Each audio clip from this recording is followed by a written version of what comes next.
নিজের আমলনামার হিসেব করতে হবে। ঠান্ডা মাথায় রাত্রেবেলা ঘুমানোর আগে চিন্তা করেন, ওয়াল্লাহি আমি চিন্তা করছি এটা, ওয়াল্লাহি চিন্তা করেন আপনার জীবনে যখন থেকে আপনার ভালো মন্দ বোঝার ক্ষমতা হয়েছে, ঠান্ডা মাথায় রিকল করার চেষ্টা করেন আপনার মেমোরিকে, যে আপনি কি কি বড় বড় পাপ করেছেন। পারা যাবে? একটা খাতা নেন সামনে, নিয়ে লিখেন যে আমি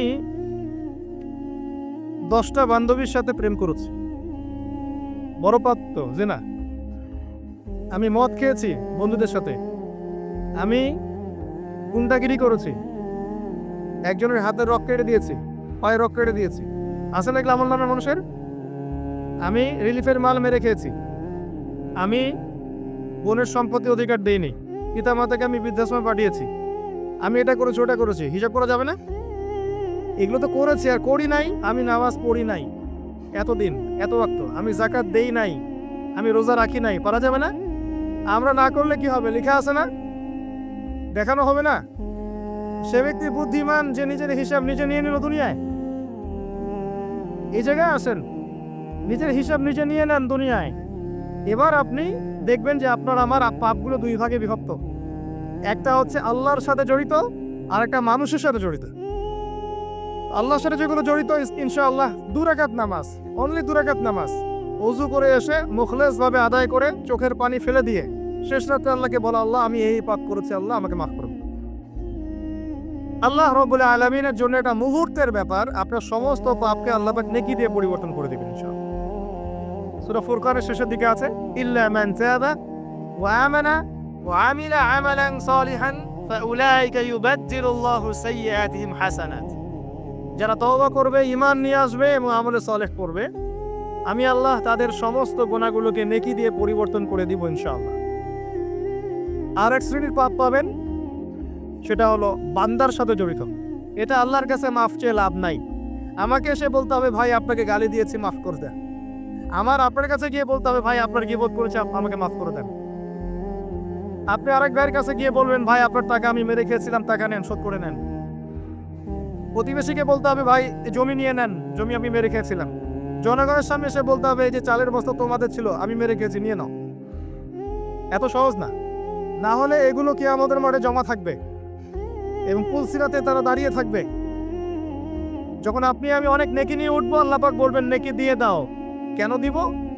কারণ অমুককে গালি দিয়েছো, অমুকের টাকা নিয়েছো, ফেরত দাওনি, অমুকের কাছ থেকে অমুককে অপবাদ দিয়েছো, অমুকের সম্পত্তি মেরে খেয়েছো, অমুকের জমি মেরে খেয়েছো, ইত্যাদি ইত্যাদি। এখন তোমার নেকি দিয়ে ওদেরকে শোধ করো। তোর আমলনামা থেকে নেকি সব চলে যাবে, আর ওর আমলনামা থেকে গুনাহ আপনার আমলনামায় চলে আসবে। বলে নাউযুবিল্লাহ। আল্লাহ পাক পরকালে আমাদেরকে যেন বান্দার সাথে জড়িত হক নিয়ে না ওঠান। আমিন। একটা দোয়া করতে পারেন, আল্লাহুম্মা কফিনি বিহালালিকা আন হারামিক ওয়া আগনিনি বিফদলিকা আম্মান সিওয়াক। আশা করা যায় আল্লাহ পাক আপনার দুনিয়ার ঋণ দুনিয়া শোধ করে দিবেন ইনশাআল্লাহ। কি দোয়া বললাম? আল্লাহুম্মা কফিনি বিহালালিকা আন হারামিক ওয়া আগনিনি বিফদলিকা আম্মান সিওয়াক। হিসনুল মুসলিম বইটা পড়েন, পাবেন ইনশাআল্লাহ। তো যেটা বলছিলাম প্রিয় ভাইয়েরা, সামনের সিজন আছে, আমল নামা হিসেব করে নেন, রমাদান মাসটাকে কাজে লাগান। নবী সাল্লাল্লাহু আলাইহি ওয়াসাল্লাম বলেছেন, সেই ব্যক্তির জন্য ধ্বংস যে রমাজান মাসকে পেল, রমাজানকে পেয়েও তার গুনাহ মাফ করাতে পারলো না। নবীর নাম শুনে আমরা কেউ দূর পড়লাম না। নবী সাল্লাল্লাহু আলাইহি ওয়াসাল্লাম বলেছেন, সেই ব্যক্তি ধ্বংস হোক যে রমজান মাসকে পেল, কিন্তু এই রমজান মাসকে পেয়েও তার গুনাহ মাফ করাতে পারলো না। আমরা এদের অন্তর্ভুক্ত হতে চাই না। আল্লাহ পাক হেফাজত করুন। রমজানের আগেই প্রিপারেশন নেন, মানসিকভাবে আমল নামা গুছিয়ে ফেলেন, টার্গেট করেন আপনি কি চাচ্ছেন রমজান মাসে। 30টা সওম তো আছেই, 5 ওয়াক্ত নামাজ জামাতে পড়ার চেষ্টা করেন, তারাবির সালাতগুলো আদায় করার চেষ্টা করেন। আল্লাহ পাক তৌফিক দান করুন। অন্তত একটা বার কোরআনকে খতম করার চেষ্টা করেন। প্রতিদিন এক পারা করে পড়লে খতম হবে, পারা যাবে না? যারা পড়তে জানি না, এখনই পড়া শিখে নেন। 1 মাস আছে, পড়া শিখে নেন। রমজান মাসে মসজিদ ভিত্তিক কোরআন শিক্ষার তালিম এবং কোর্স চালু করেন, মানুষকে কোরআন শিখান। 5 ওয়াক্ত নামাজের পরে দারসে হাদিস চালু করেন, মানুষকে হাদিস শেখান। মহিলাদের জন্য, মা বোনদের জন্য কোরআন শিক্ষার ব্যবস্থা করেন, ওদেরকে বাসায় শেখান। রমজান মাসে বাজারে বেশি যাবেন না, বেশি আড্ডাবাজি করতে বসবেন না, 3-4 জন মিলে এক জায়গায় আড্ডা মারতে বসবেন না, দিনই আলোচনা ছাড়া। বসলেই গীবত হবে, রোজা নষ্ট হয়ে যাবে। মানুষের সাথে কম মিশেন রমজান মাসে। যত বেশি মানুষের সাথে মিশবেন তত বেশি গীবত তহমত করতে হবে, তত বেশি অন্যের সমালোচনা লিখতে হবে। আলাইকুম আনফুসাকুম ভুলে যাবেন, মানুষকে নিয়ে ব্যস্ত হয়ে থাকবেন এবং অন্তরের নূর নষ্ট হয়ে যাবে। মানুষের সাথে জড়িত পাপ কাঁধে চলে আসবে। কম মিশেন আল্লাহর ওয়াস্তে, রমজান মাসে কম মিশেন, কম বাজারে যান। বাজারে যায়েন না, গেলে দ্রুত চলে আসেন। যদি প্রয়োজনে যেতেই হয় দ্রুত চলে আসেন। চেষ্টা করেন মাসের বাজার আগেই করে রাখতে, ঈদের বাজার আগে করে রাখতে। এই শেষের দশক স্পেশালি লাইলাতুল কদর যেখানে থাকে, এই দশক মানুষ বাজারে কাটায়। বাঙালি মুসলিম এই দশকটা বাজারে কাটায়, ইল্লা মাশাআল্লাহ। আর মা বোনদের তো খবর নাই, এরা তো মার্কেটেই বেশি ঘুরে বেড়াবে দেখবেন। আর এত বেশি ইফতারের আইটেম করতে যায় না যে এই খাওয়ার পিছনে আপনার সময় চলে যায়। যদি সারাদিন রোজা রাখার পরে 10টা আইটেম নিয়ে বসে ইফতার করতে, আসলে রোজা আমাকে আত্মশুদ্ধি শেখাইল না। সেহরিতে যদি 20টা আইটেম থাকে, মনে হয় এটা আমার জীবনের শেষ খাবার, খেতে পারবো না, তাহলে সমস্যা। এই রোজা আমার কোনো আত্মশুদ্ধি করবে না। কথাগুলো খারাপ লাগতে পারে কিন্তু বাস্তব। আপনি রমজান মাসকে ফিকির করেন, রমজানের ফিকির করেন। এই রমজান মাসে যাকাতগুলো দিয়ে দেন। যাকাত দিবেন না, এলাকার না দেশের অর্থনীতি সমৃদ্ধ হবে না। যাকাত, শুধু যাকাত দেন, অনলি যাকাত, দেখবেন ইকোনমিক সেকশনে দিন দিন উন্নতি করছি আমরা। যাকাত সবাই দিতে শুরু করেন, দেখবেন সমাজে একটা মানুষ খুঁজে পাবেন না যে না খেয়ে মারা যায়, ইনশাআল্লাহ তাআলা। আল্লাহ পাক এর মধ্যেই ইসলামিক ইকোনমিক্স রেখেছেন, ধনীর সম্পদে গরিবের হক। এটাতে করে সম্পদ ঘুরতে থাকবে হাত থেকে হাতে, হাত থেকে হাতে।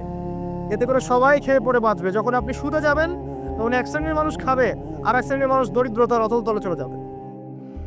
এটা বাস্তবতা। এটা দেশের ক্ষেত্রে না, বিশ্বের ক্ষেত্রেও দেখবেন বিশ্বের একটা শ্রেণী দিন দিন ধনী হচ্ছে, আর একটা শ্রেণী দিন দিন গরিব হচ্ছে। কারণ কি জানেন? রিবা, সুদ। রমজানের এই ফিকিরগুলো করেন। আল্লাহ পাক তৌফিক দান করুন যেন এই রমজানে আমরা আমাদের সমস্ত গুনাহগুলোকে মাফ করিয়ে নিতে পারি, আমিন। এবং বেশি বেশি সামর্থ্য থাকলে দিনের দাওয়াতি কাজ করেন। রমজান মাসে মানুষকে আল্লাহর দিকে ডাকেন। আই ওয়াশ করতে যায় না, শোডাউন করেন না, ভিতরে ভিতরে দাওয়াতি কাজ করেন দিনের জন্য, ইসলামের জন্য। আল্লাহর জমিন, আল্লাহর দিনটা যেন প্রতিষ্ঠিত হয়। এবং এতিমের ভরণ পোষণের দায়িত্ব নেন, বিধবার খোঁজ খবর নেন, অসহায় যারা বৃদ্ধ বৃদ্ধা আছে এদের পাশে দাঁড়ান, সাদাকাতুল ফিতরগুলো দিয়ে দেন। রমজান মাসে সবাই সাম্যের হাত বাড়ান, আল্লাহর ওয়াস্তে রমজানটাকে কাজে লাগান। কে জানে এরপরে রমজান নাও পেতে পারেন। আর বিশ্বে যা শুরু হয়েছে, কোন দিন যে বিশ্ব পারমাণবিক বোমার মধ্যে চলে যায় আল্লাহ ভালো জানেন। আল্লাহ ভালো জানেন। এটা সম্ভাবনা নাই এমন নয়, সমূহ সম্ভাবনা আছে, সমূহ সম্ভাবনা আছে। দেখতে থাকেন কি হতে থাকে ফিউচার। এবার আসেন, আমি যে কথাগুলো বলছিলাম, জ্ঞান অর্জনের পরে আমল, এরপরে হচ্ছে আপনার আত্মশুদ্ধি।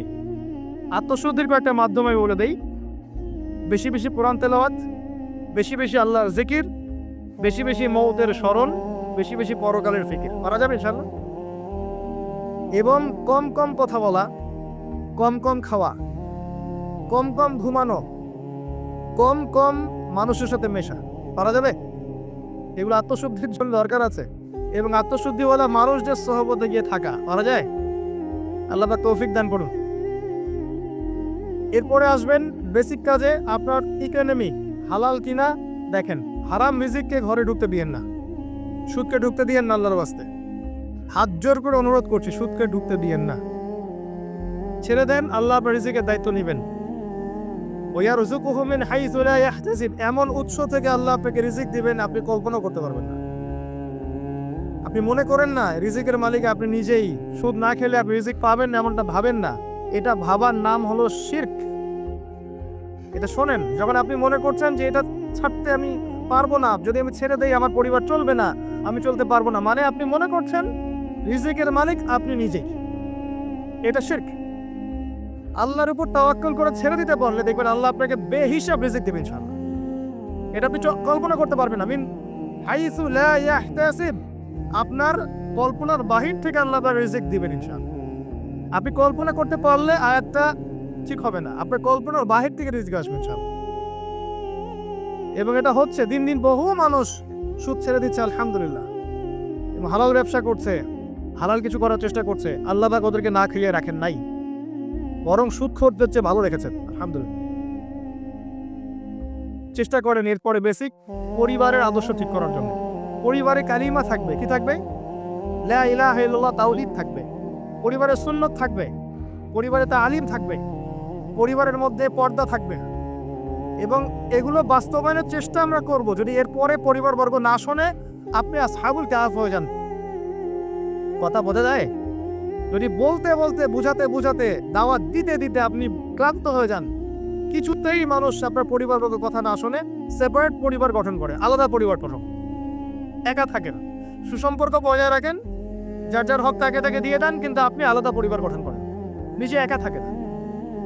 আমরা অনেকে মনে করি যে আলাদা হয়ে যাওয়াটা খারাপ। আত্মীয়তার সম্পর্ক বজায় রেখে আলাদা ইসলামিক পরিবার গড়া সুন্নত। কথা কি বোঝাতে পারছি না? আত্মীয়তার সম্পর্ক বজায় থাকবে, যার যার হক তাকে তাকে আপনি দিবেন, দিয়ে আপনি স্বতন্ত্র আদর্শ ইসলামিক পরিবার গড়বেন, এটা সুন্নত। কারণ একটা বড় পরিবার যেখানে আপনি দিন পালন করতে পারছেন না, পর্দা নাই, হালাল রিজিক নাই, আপনার আত্মনির্ভরশীলতা নাই, আপনার মতামতের কোনো মূল্য নাই, ইসলাম আপনি পালন করতে চান, বাধা দেওয়া হয়, আপনি আলাদা হয়ে যান, আলাদা স্বতন্ত্র পরিবার গঠন করেন দিনের জন্য, এবং আদর্শ স্ত্রীকে বিয়ে করেন, আদর্শ সন্তান মানুষ করেন। দেখবেন আগামীতে ইনশাল্লাহ পরিবারটা ভালো ফলাফল বয়ে আনবে ইনশাল্লাহ। কিছু করার নাই, ইসলামের জন্য আমাকে স্বার্থপর হতে হবে। ইসলামের জন্য স্বার্থপরতার সুযোগ আছে। যখন দাওয়াত দিতে দিতে, বোঝাতে বোঝাতে মানুষ একবারে ক্লান্ত হয়ে যায়, তখন নূহ আলাইহিস সালাম পর্যন্ত বলেছেন, রব্বি আন্নী মাগলুবুন ফান্তাসির, আল্লাহ আমি পরাজিত হয়ে গেছি, আমাকে সাহায্য করো। আল্লাহ পাক প্লাবন নামিয়ে দিয়ে সবাইকে ধ্বংস করে দিয়েছে। লূত আলাইহিস সালাম শেষমেশ তার স্ত্রীকে ছেড়ে চলে গেলেন। নূহ আলাইহিস সালাম তার সন্তানকে রেখে চলে গেলেন। মুহাম্মদ সাল্লাল্লাহু আলাইহি ওয়াসাল্লাম তার চাচাদেরকে রেখেই চলে গেলেন মদিনায়, হিজরত করলেন। চাচার ইসলাম কবুল করলো না। আবু লাহাব করেছে? করে নাই। ইভেন আবু তালেব, যিনি দীর্ঘদিন নবী সাল্লাল্লাহু আলাইহি ওয়াসাল্লামকে সাপোর্ট দিয়েছেন, সর্বশেষে গিয়ে কালিমা পড়তে বলেছেন নবী সাল্লাল্লাহু আলাইহি ওয়াসাল্লাম, তিনি কালিমা পড়েন নাই, বলেছেন আমি আব্দুল মুত্তালিবের ধর্মের উপরেই থাকলাম। কি হলো তাহলে? ইচ্ছা করে কাউকে হেদায়েত দেয়া যায়? আল্লাহর পক্ষ থেকে হেদায়েত আসে। আসহাবুল কাহফ সমাজে টিকতে পারলেন না, গুহায় চলে গেলেন। আল্লাহ 309 বছর ঘুম পাড়িয়ে রাখলেন, আবার জীবিত করলেন। তারা কি জান্নাতি নন? ইব্রাহিম আলাইহিস সালাম বাবাকে এত নসিহত করলেন, বাবা বলল বের হ বাসা থেকে, নাহলে মাথা ফাটিয়ে দেবে, রজম করে একবার। উনি চলে গেলেন, সাথে একজন তার স্ত্রী সারা আলাইহিস সালাম, তাকে নিয়ে চলে গেলেন প্যালেস্টাইন। প্যালেস্টাইনের নাম শুনেছেন? কোথায়? শেষ জামানার সবচেয়ে ইম্পর্টেন্ট জায়গা প্যালেস্টাইন। মনে রাখবেন, শেষ জামানায় যত কিছু ঘটছে এর কেন্দ্র হচ্ছে ফিলিস্তিন এবং জেরুজালেম। ওই জায়গাটার জন্য এত কিছু, বিশ্বে যা কিছু দেখছেন ওই জায়গার জন্য এত কিছু। কিছু মানুষ চায় ওখান থেকে বিশ্ব শাসন করতে, এবং তারা সেটা করবেও, কিন্তু একটা সাময়িক সময়ের জন্য। তারপরে ইনশাআল্লাহ তাআলা মুসলিমরা ওদের গর্দান উড়িয়ে দিবে ইনশাআল্লাহ। এবং ঈসা আলাইহিস সালাম সেখান থেকে ইসলামী খেলাফা আবারও বাস্তবায়ন করবেন ইনশাআল্লাহ তাআলা। আসেন, এই বেসিক কাজগুলো করেন প্রিয় ভাইরা। আর আল্লাহ পাক আমাদেরকে কিছু প্রতিভা দিয়েছেন, কাউকে জান, কাউকে মাল, কাউকে লিখার ক্ষমতা, কাউকে বলার ক্ষমতা। আল্লাহ পাক যাকে যে প্রতিভা দিয়েছেন, এই প্রতিভাটাকে আপনি দিনের কল্যাণে ব্যয় করেন। যদি একটা মসজিদ করতে পারেন করেন, একটা মাদ্রাসা করতে পারেন করেন, একটা শিক্ষা প্রজেক্ট করতে পারেন করেন, একটা ইসলামিক এনজিও করতে চান করেন, এতিমদের দায়িত্ব নেন, কোনো প্রজেক্ট করেন, মানবতার সেবামূলক কোনো কাজ করেন। পলিটিক্সে থেকে ভালো কিছু করতে চান করেন, পলিটিক্সে থেকে যদি ভালো কিছু করতে পারেন সেটাও করেন। মানে আপনি যেখানে আছেন সেখান থেকে দিনের জন্য কিছু করেন, পারবেন না? একজন মানুষ ধরেন একটা এলাকার রাজনৈতিক নেতা, তার পক্ষে কি পসিবল না ইসলামের জন্য কাজ করা, মানুষের ভালো করা সম্ভব না? পসিবল, এবং অনেক ক্ষেত্রে আমার চেয়ে বেশি পসিবল। একজন আলেম, তার জন্য কি এসব মঞ্চে বসে দিনের কথা বলা সম্ভব না? মানুষকে দিনের পথে দেখা সম্ভব না? একজন মসজিদের মুতাওয়াল্লি, তার জন্য কি মসজিদটা আবাদ করা সম্ভব না? একটা মাদ্রাসার প্রতিষ্ঠাতা, তার জন্য কি মাদ্রাসা আবাদ করা সম্ভব না? আমাদের প্রত্যেককে আল্লাহ পাক কিছু না কিছু সুযোগ দিয়েছেন। ওগুলোকে ফাইন্ড আউট করে আল্লাহর ওয়াস্তে যে কয়দিন বেঁচে থাকবো দিনের জন্য কিছু করে কবরে দেয়, ইনশাল্লাহ জান্নাত পাওয়া যাবে। এগুলো বাস্তব কথা, প্র্যাকটিক্যাল কথা। আর একটা কথা মনে রাখবেন, আল্লাহ পাক বলেছেন নাসুল্লাহ ফানাসিয়াহুম, যারা আল্লাহকে ভুলে যাবে আল্লাহ ওদেরকে ভুলে যাবেন। যারা আল্লাহকে ভুলে যায় আল্লাহ তাদেরকে ভুলে যান। ইন্নাল্লাহা লা ইউগাইয়িরু মা বিকওমিন হাত্তা ইউগাইয়িরু মা বিআনফুসিহিম। একটা কওম যতক্ষণ তার অবস্থা পরিবর্তনের চেষ্টা করে না, আল্লাহ পাক ওই কওমের অবস্থা পরিবর্তন করেন না। ইন তানসুরুল্লাহা ইয়ানসুরকুম ওয়া ইউসাব্বিত আকদামাকুম, তোমরা যদি আল্লাহর দ্বীনকে সাহায্য করো তবেই আল্লাহ তোমাদেরকে সাহায্য করবে, তোমাদের পদযুগল দৃঢ় রাখবে। আমি আবার শুনেন, তোমরা যদি আল্লাহর দ্বীনকে সাহায্য করো তবেই আল্লাহ তোমাদেরকে সাহায্য করবে। এমনি এমনি সাহায্য আসবে না, আসবে না, কখনোই না। এভাবে ঘাপটি মেরে বসে থাকলে আর সবাই খারাপ হয়ে গেছে আমি ভালো, নিজে বাঁচলে বাপের নাম, অথবা সমাজটা পচে গেছে এখন আর কিছু করা যাবে না, এইসব চিন্তা করে যারা কম্বল দিয়ে মুড়ি দিয়ে শুয়ে থাকবে তারাও ধ্বংস হয়ে যাবে এক সময়। ধ্বংস হওয়ার সময় ওরাও বাদ থাকবে না, ওরাও ধ্বংস হয়ে যাবে। তো আল্লাহর দ্বীনকে সাহায্য করেন যার যতটুকু ক্ষমতা আছে, প্রতিভা আছে, আল্লাহ পাক সামর্থ্য দিয়েছেন। আল্লাহ পাক একটা সুসংবাদ দিয়েছেন, ইয়া আইয়ুহাল্লাযীনা আমানু, হে মুমিনগণ, ওয়ালা তাহিনু ওয়ালা তাহজানু, তোমরা হীনবল হয়ো না, দুশ্চিন্তাগ্রস্ত হয়ো না, ওয়া আনতুম লা আলাউনা, তোমরাই বিজয়ী হবে ইনশাআল্লাহ। ইন কুনতুম মুমিনিন, যদি প্রকৃত অর্থে তোমরা মুমিন হয়ে থাকো, যদি তোমরা প্রকৃত অর্থে মুমিন হয়ে থাকো তোমরাই বিজয়ী হবে ইনশাআল্লাহ। হীনবল হয়ো না, দুশ্চিন্তাগ্রস্ত হয়ো না। আল্লাহ পাক আরো আয়াতে বলেছেন, তোমরা কি ভেবেছো এমনি এমনি জান্নাতে চলে যাবে? যতক্ষণ না আল্লাহ পাক তোমাদেরকে পরীক্ষা করছেন, যতক্ষণ না আল্লাহ পাক দেখে নিচ্ছেন কে তোমাদের মধ্যে সবর করনেওয়ালা আর প্রচেষ্টা চালানেওয়ালা, তোমরা কি ভেবেছো এমনি এমনি জান্নাতে চলে যাবে? সেগুলো হচ্ছে বাস্তব কথা। এবার আসেন, এখন আমরা যে পরিস্থিতির মধ্যে আছি এখান থেকে পুরোপুরি উত্তরণ সম্ভব না, ফুল স্টপ। যা দেখছেন ফিতনা ফাসাদ, যা দেখছেন ব্যক্তিগত জীবনে, পারিবারিক জীবনে, সোশ্যালি, ইকোনমিক্যালি, জিওপলিটিক্যালি, এই ফিতনা ফাসাদগুলো থেকে পুরোপুরি রিকভার করা এখন সম্ভব না। এবং এটা আইয়ামে জাহেলিয়াতের সেই জাহেলিয়াতগুলোকে হার মানাচ্ছে দিন দিন। এখানে নবী সাল্লাল্লাহু আলাইহি ওয়াসাল্লামের সিরাত বা জীবনী এটা ঘেঁটে দেখবেন তিনি কিভাবে সমাজ সংস্কার করেছেন, ওটাই পথ পদ্ধতি, এর বাইরে কোনো পথ নাই। আর একটা দিন যাবে আর আপনার কাছে মনে হবে গতকালটা আজকের দিনের চেয়ে ভালো ছিল। যত দিন যাবে আলামাতুস সাআহ, আখিরুজ জামানের সাইনগুলো আরো প্রকাশিত হতে থাকবে। মানুষ মারা যাবে, মানুষ বেশি বেশি মরবে, মহামারীতে হোক, হত্যাকাণ্ডে হোক, যুদ্ধে হোক, মানুষ মরবে বেশি বেশি সামনে। উলামায়ে কেরামের সংখ্যা কমতে থাকবে, জাহেলদের সংখ্যা বাড়বে। যত দিন যাবে আল্লাহর প্রাকৃতিক গজবগুলো বাড়বে, ভূমিকম্প বলেন, মহামারী বলেন, জলোচ্ছ্বাস বলেন, ভূমিধস বলেন, আকৃতি পরিবর্তন বলেন, এগুলো বাড়বে। যতদিন যাবে হালাল রিজিক সংকীর্ণ হবে, জিনা বাড়বে, মাদক বাড়বে, মানুষ জিনা করবে হালাল মনে করে, মাদক খাবে হালাল মনে করে। যতদিন যাবে মেয়েদের সংখ্যা বাড়বে, পুরুষরা কমতে থাকবে, এবং ছেলেরা মেয়ের পোশাক পরে ঘুরবে, মেয়েরা ছেলের পোশাক পরে ঘুরবে। যতদিন যাবে ফাংশনাল জায়গাগুলোতে মেয়েরা চলে আসবে, ছেলেরা পিছিয়ে পড়বে। যতদিন যাবে যুদ্ধ বিগ্রহ বাড়বে, এবং সামনের যুদ্ধগুলো প্রথম ওয়ার্ল্ড ওয়ার, সেকেন্ড ওয়ার্ল্ড ওয়ারকে হার মানাবে। ওগুলো কিছুই নাই সামনে, ম্যাসাকার হয়ে যাবে পৃথিবী, ম্যাসাকার। একটা কান্ট্রি অস্ট্রিয়া হাঙ্গেরি, সেখানে রাজপুত্রকে গুলি করা হয়েছে তার স্ত্রী সহ। এই ইস্যুটাকে কেন্দ্র করে সে তার পার্শ্ববর্তী দেশটাকে আক্রমণ করলো 2 সপ্তাহ পরে। এখন পার্শ্ববর্তী দেশের বন্ধু রাষ্ট্র ছিল রাশিয়া, সে বলল যে আমার বন্ধুকে আক্রমণ করা হলে আমি চুপ থাকবো না। আর অস্ট্রিয়া হাঙ্গেরি বলল আমি আমার বন্ধুকে ডেকে নিয়ে আসছি। তাহলে কে তোমার বন্ধু? জার্মানি। জার্মানিকে ডেকে আনা হলো, জার্মানি যুদ্ধে ঝাঁপিয়ে পড়লো অস্ট্রিয়া হাঙ্গেরির জন্য। রাশিয়া এদিক থেকে জার্মানিকে আক্রমণ করছে, জার্মানি এদিক থেকে ডিফেন্ড করছে। এদিকে অস্ট্রিয়া হাঙ্গেরি তার প্রতিবেশীকে আক্রমণ করছে। এবার ফ্রান্স বলল যে রাশিয়া আমার বন্ধু, আমি জার্মানিকে ছাড়বো না। তখন ফ্রান্স যুদ্ধে চাপ দিল, সে জার্মানির এগেইনস্টে যুদ্ধ করলো।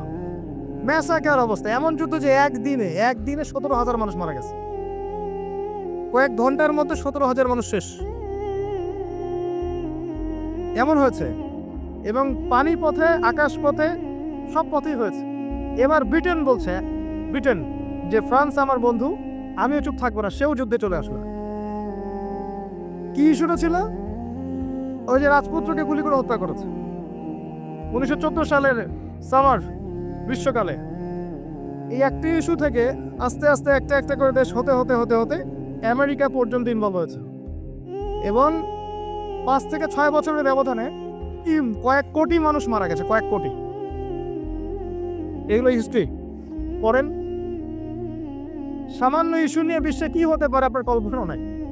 সিরিয়ার ইস্যুটা দেখবেন, সামান্য ইস্যু ছিল, আস্তে আস্তে আস্তে আস্তে 10টা 12টা 15টা রাষ্ট্র ইনভলভ হয়ে গেল, মানুষ মরে শেষ, রেফিউজি, ম্যাসাকার অবস্থা।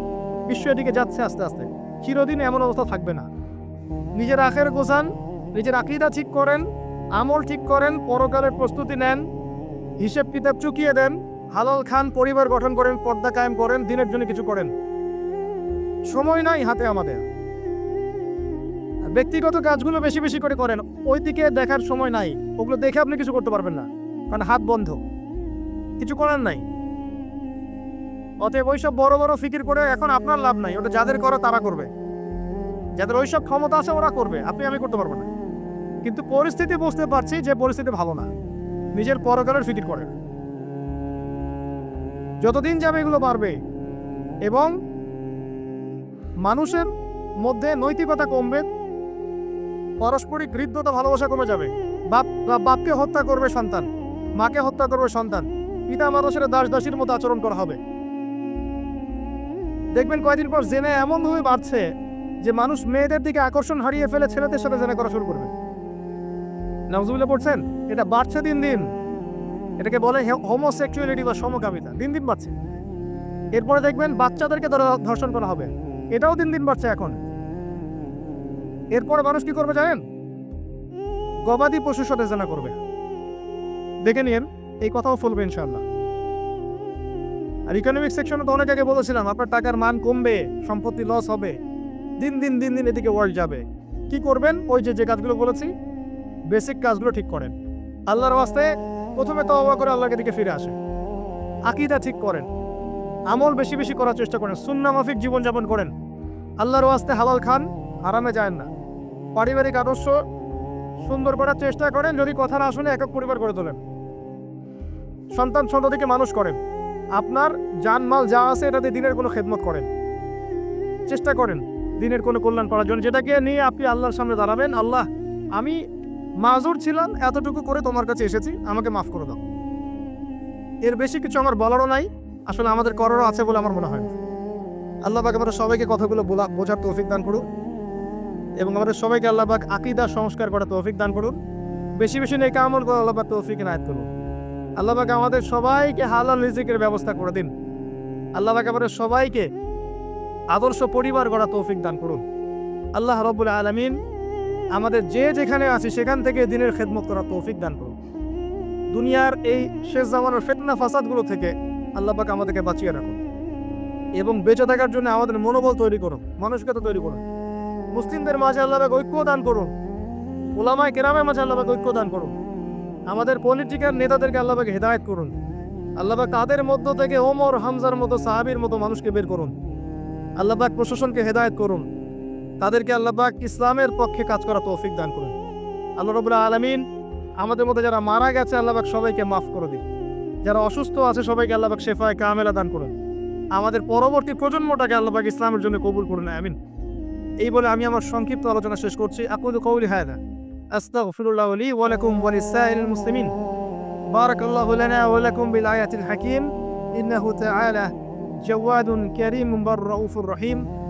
সবাই দোয়া পড়ি, সুবহানাকা আল্লাহুম্মা ওয়া বিহামদিক আশহাদু আল লা ইলাহা ইল্লা আনতা আস্তাগফিরুকা ওয়া আতুবু ইলাইক। আসসালামু আলাইকুম ওয়া রাহমাতুল্লাহি ওয়া বারাকাতুহু।